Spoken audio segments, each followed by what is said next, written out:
When we picture World War I, we see muddy trenches stretching endlessly across the scarred landscape of Europe, filled with exhausted soldiers enduring unimaginable hardship, and endless barbed wire on the Western Front, slicing through the earth and dividing armies in a deadly stalemate. But that's only part of the story, a single chapter in a much larger conflict that spanned continents. While Europe was locked in stalemate, another war raged across the Middle East, one that would redraw borders, topple empires, and shape the modern world in ways still felt today.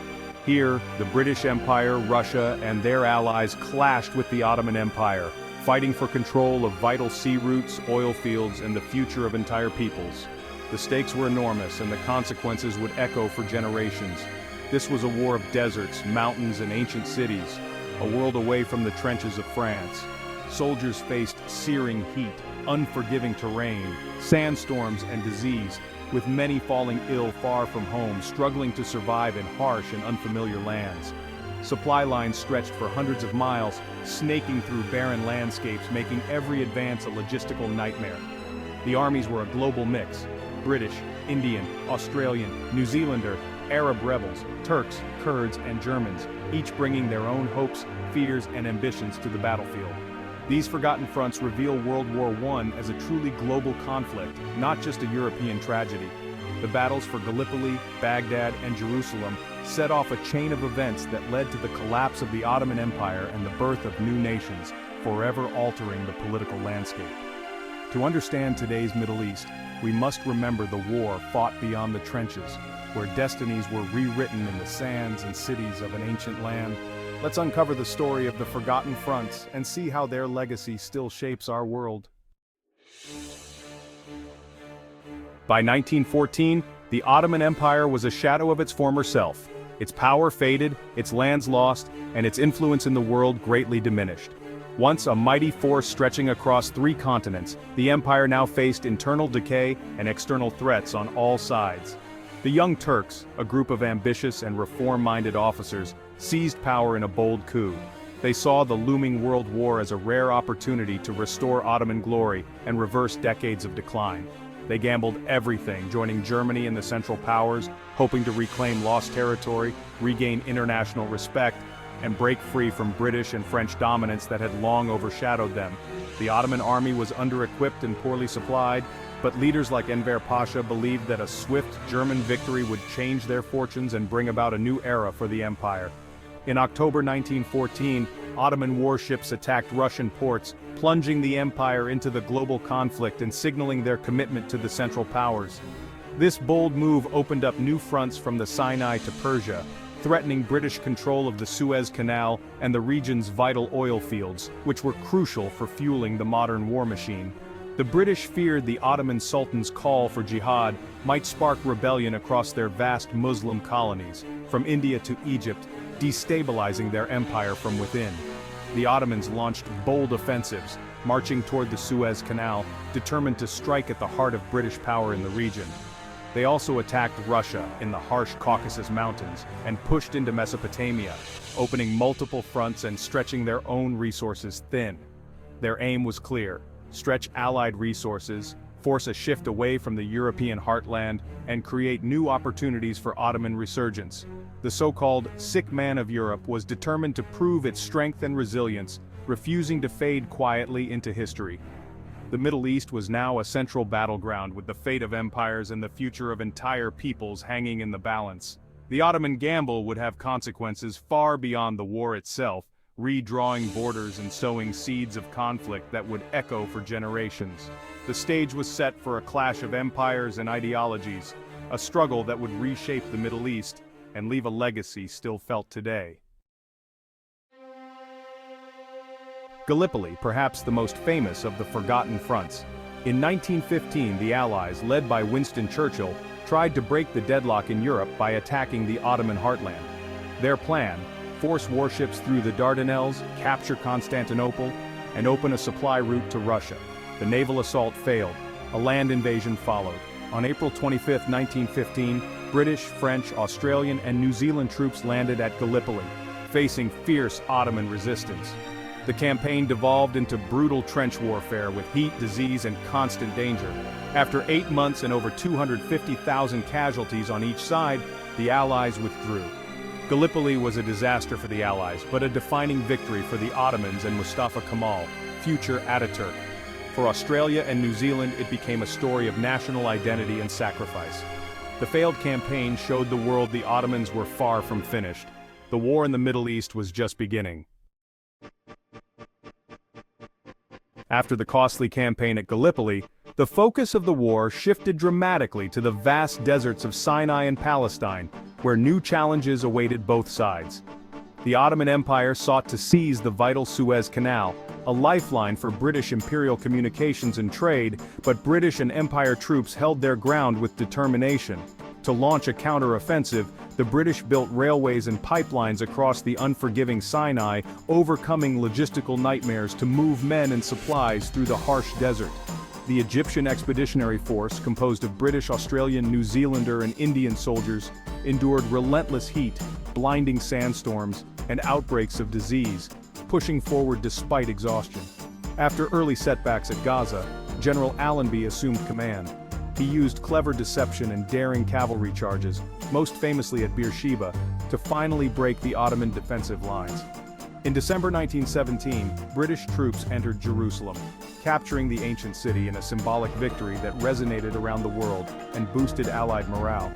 With crucial help from Arab forces led by T.E. Lawrence, the Allies launched a final offensive at Megiddo, shattering Ottoman resistance and changing the course of the campaign. The road to Damascus and Aleppo was now open. The Ottoman Empire's hold on the region collapsed rapidly as Allied troops advanced northward. The campaign secured the Middle East for Britain, but it also sowed the seeds of future conflict as new powers and old grievances collided. Britain had made conflicting promises to both Arabs and Jews about the future of Palestine, setting the stage for decades of tension and uncertainty. The victories brought not only new opportunities, but also new challenges and rising tensions across the region. The fate of the Middle East now rested in Allied hands, as new borders and governments were drawn up in the aftermath of war. The end of Ottoman rule was near, but true peace would prove elusive, as the region entered a new and uncertain era. The legacy of these battles would echo for generations, shaping the destinies of nations and peoples across the Middle East. While battles raged elsewhere, Britain fought for oil and empire in Mesopotamia, modern Iraq. Protecting oil fields and the Persian Gulf was vital for the Royal Navy and the empire's future. British Indian forces quickly captured Basra, then pushed north toward Baghdad, underestimating the challenges ahead. Poor planning and harsh conditions led to disaster at Kut al-Amara, where a British Indian force was besieged and forced to surrender after months of starvation. The defeat was humiliating. Thousands died in captivity. Britain regrouped, pouring in resources and new leadership. In 1917 they captured Baghdad, and by war's end controlled almost all of Iraq. The campaign was costly but secured vital oil and strategic territory. British victory in Mesopotamia reshaped the region's future. The struggle for oil had only just begun. The consequences would last far beyond the war. In the north, the Ottomans and Russians clashed in the brutal Caucasus Mountains. The terrain was deadly, freezing winters, towering peaks, and deep valleys. Enver Pasha's 1914 offensive ended in disaster. Thousands of Ottoman soldiers froze to death at Sarikamish. The Russians advanced, but the front is remembered for more than battles. In 1915, the Ottoman government began the Armenian genocide, deporting and massacring hundreds of thousands. The war in the Caucasus was a tragedy of both military and human loss. The Russian Revolution in 1917 collapsed the Russian front, allowing the Ottomans to regain territory, briefly. Ottoman victories were short-lived. Defeat elsewhere would erase their gains. The Caucasus campaign left scars that would never fully heal. The genocide remains one of the war's darkest legacies. The region's fate was forever changed. In Persia, modern Iran, a shadow war unfolded. Officially neutral, Persia became a battleground for British, Russian, and German ambitions, thanks to its oil and strategic location. Britain and Russia divided the country into spheres of influence, while Germany tried to stir up rebellion and sabotage. The result? Chaos, famine, and political instability. Small battles, espionage, and tribal uprisings plagued the country. The Persian government was powerless as foreign armies operated freely. The war devastated Persia, fueling resentment and future nationalist movements. The seeds of modern Iran's independence were sown in this forgotten conflict. The Shadow War shaped the country's destiny. Its legacy would outlast the war itself. Why do we remember the Western Front but not Gallipoli or Baghdad? The scale of slaughter in France and Belgium overshadowed all else, leaving a deep scar on European memory. Most famous writers and artists of the war fought in Europe, shaping the narrative around trench warfare.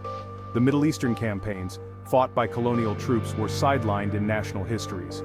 As empires faded, these imperial sideshows became footnotes. The messy, unresolved outcomes in the Middle East, artificial borders, broken promises, were harder to celebrate. The legacy was complex, fueling decades of instability and conflict. Remembering the forgotten fronts means confronting uncomfortable truths. Yet, these campaigns shaped the world as much as the trenches of Europe. Their story deserves to be told. When the guns fell silent in 1918, the Middle East was forever changed. The Ottoman Empire was gone, replaced by new borders drawn by Britain and France, often with little regard for local realities. The Sykes-Picot Agreement created Iraq, Syria, Lebanon, and Jordan, mixing rival groups and sowing instability. In Turkey, Mustafa Kemal Ataturk forged a new republic from the empire's ashes. Across the Arab world, dreams of unity were betrayed, fueling nationalism and resentment.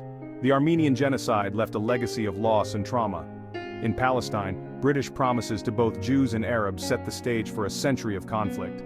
The seeds of today's Middle Eastern crises were planted in the war's aftermath. Borders, tensions, and grievances all trace back to these years. To understand today's headlines, we must remember the forgotten fronts. Their legacy is not just history, it's the world we live in. The lessons of the war beyond the trenches are still being written.